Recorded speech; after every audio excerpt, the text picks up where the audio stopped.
mag-secret file ay ilike mo muna ang video na to at mag-subscribe na sa aming YouTube channel. Don't forget to click the notification bell para hindi ka nahuhuli sa latest episode ng DJ Rocky's Secret Files.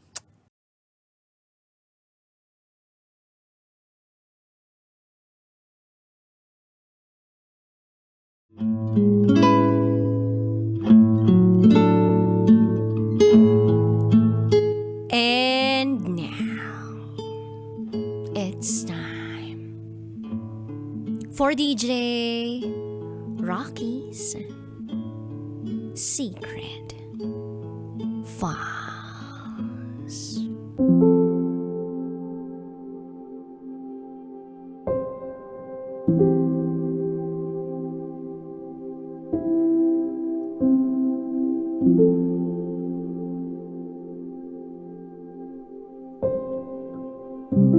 From classmate to FUBU.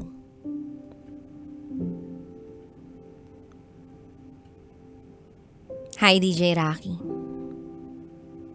Itago mo ako sa pangalang Emmy. This is my secret file. Back in 2020, nakilala ko yung ideal boy ko na itago natin sa pangalang Lucas. Kaklase ko siya. Matangkad, gwapo, at mabait. Nakilala ko siya dahil sa group chat namin. Online class yung meron kami that time. Lagi kaming nagkakayayaang mag-inuman at magkita-kita. Hanggang sa nakita ko na nga siya, naging magkakaibigan kami. Naging close sa isa't isa. Then one time nagkuwento ako sa kanya tungkol sa boyfriend ko that time. Sinasaktan ako ng pisikal at pinagsasalitaan ng masasakit na salita ng boyfriend ko. Pinagbabawalan rin niya akong makipagkita sa mga kaibigan ko. And that time, si Lucas ang nakagaanan ko ng loob para makapagkuwento ako ng tungkol sa problema ko. Ang advice niya sa akin, huwag na raw akong manatili pa sa relasyon namin. Bakit pa raw ako mag-i-stay sa ganong klaseng lalaki na hindi na nakikita ang value ko? Sinabihan niya ako na hiwalayan na ang boyfriend ko dahil maling-mali na sinasaktan ako. Nakinig ako kay Lucas at hiniwalayan ko na ang boyfriend ko.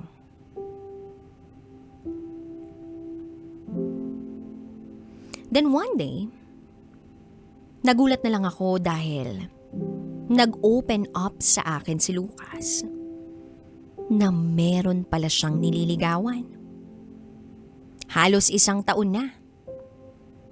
Pero binasted siya.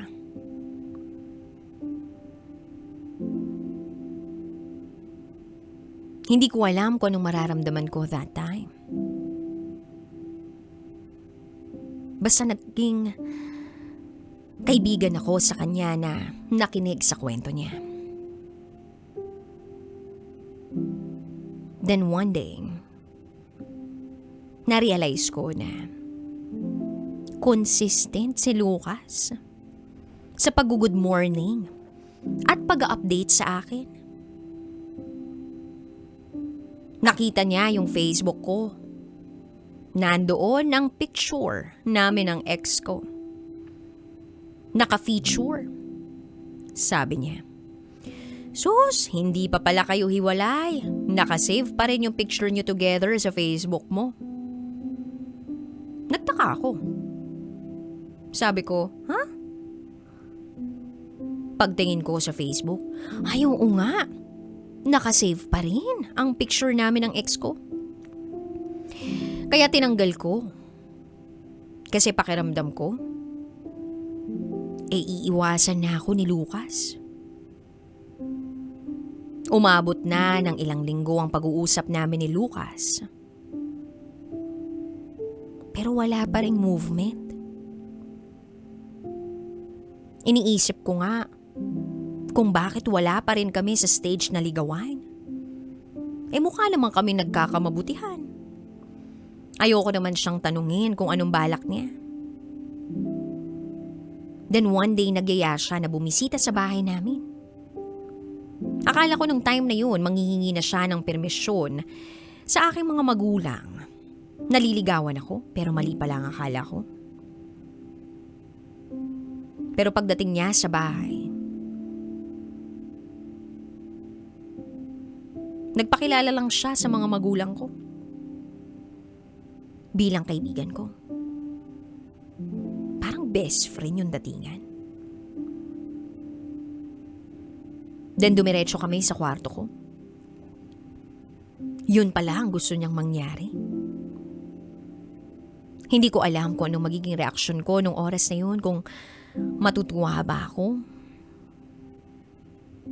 o kakabahan ako kasi ideal boy ko si Lucas. Pero pinaubaya ko pa rin ang sarili ko sa kanya. Nag-go with the flow lang ako sa mga nangyayari sa amin. Ilang beses nang naulit ang mga nangyayari sa amin. After few months, nawalan siya ng oras sa akin. Sumideline siyang magtrabaho. Hindi ko naman magawang magreklamo dahil in the very first place wala naman kami. Nagtataka ako kung bakit bihira na lang siyang mag-update sa akin. Pero kapag nakikita ko naman ang status niya sa FB, naka-active now siya. Pero inisip ko na lang, bahala na. Night time, nag-chat siya sa akin. Sabi niya, sorry hindi ako nakapag-update. Gumala kasi kami ng mga pinsan ko. Wala akong oras para mag-cellphone. Then I said, okay. Sige. Okay lang. Hanggang dun lang yung sinabi ko. Hindi na ako nagsabi pa ng iba pang nararamdaman ko. Then nagyaya ako ng inuman kasama ang mga tropa ko. Nag-open up ako tungkol sa estado ng love life ko. Then sabi nila, hayaan mo siya. Gawin mo sa kanya lahat ng mga ginagawa niya sa'yo. Huwag ka ring mag-update. Tingnan mo kung ano magiging reaksyon niya. Sinunod ko ang payo ng mga kaibigan ko. Ginawa ko yung mga ginagawa ni Lucas sa akin. Hindi ako nag-a-update. Basta binabasa ko lang yung mga chat niya. Hanggang sa nag-miss call siya sa akin. Then sabi niya, kumusta ka? Anong oras na? Matulog ka na, punta ako dyan bukas. Pumunta nga siya kinabukasan sa bahay. Then may nangyari uli sa amin. Then habang nakahiga kami, naka-open ang Facebook niya. May nag-pop out. Babae ang profile.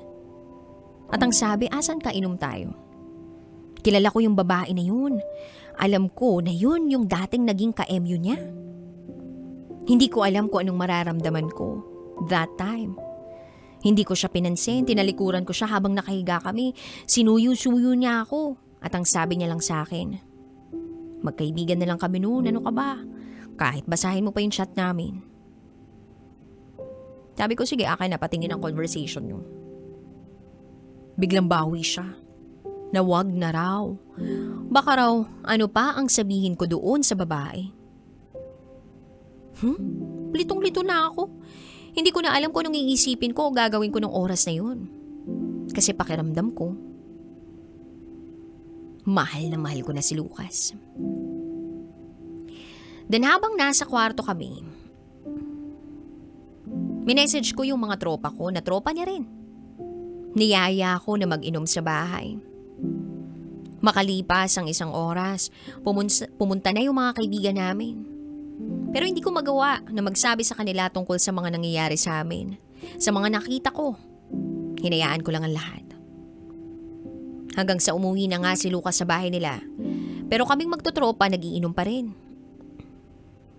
Doon na ako nagkalakas ng loob na sabihin sa kanila ang problema ko tungkol sa amin ni Lucas. Lumipas ang ilang buwan. Puro pagtitiis ang ginawa ko. Dahil wala naman akong karapatang magreklamo. Dahil walang kami ni Lucas. Sinubukan ko siyang tanungin kung anong balak niya sa amin. Kung hanggang dito na lang ba talaga kasi nababaliw na ako eh. Hindi ko na alam, ngayon lang ako naging ganito sa lalaki. Tiniis ko. Wag lang siyang mawala sa akin.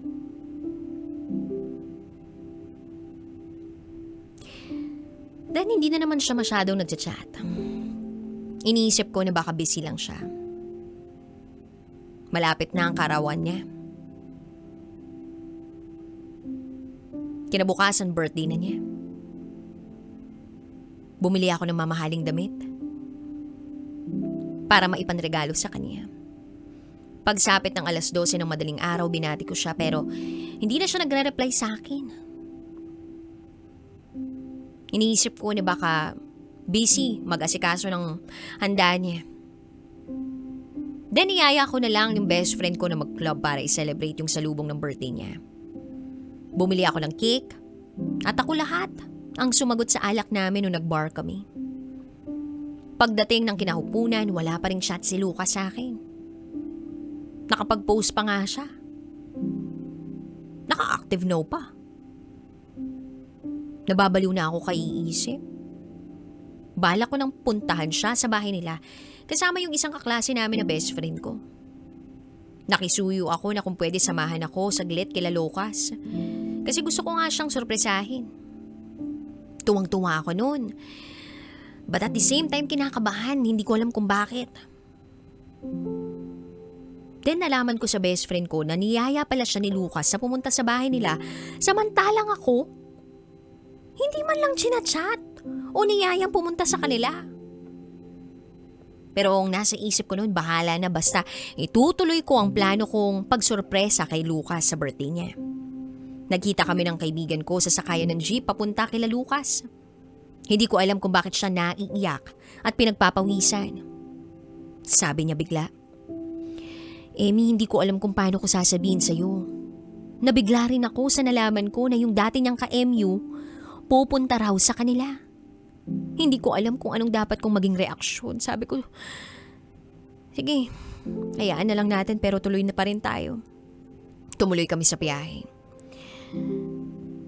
Kahit na alam kong nasasaktan na ako.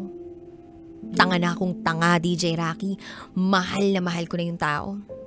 Nandun na kami sa bahay nila pero wala yung babae na dating ka-MU niya.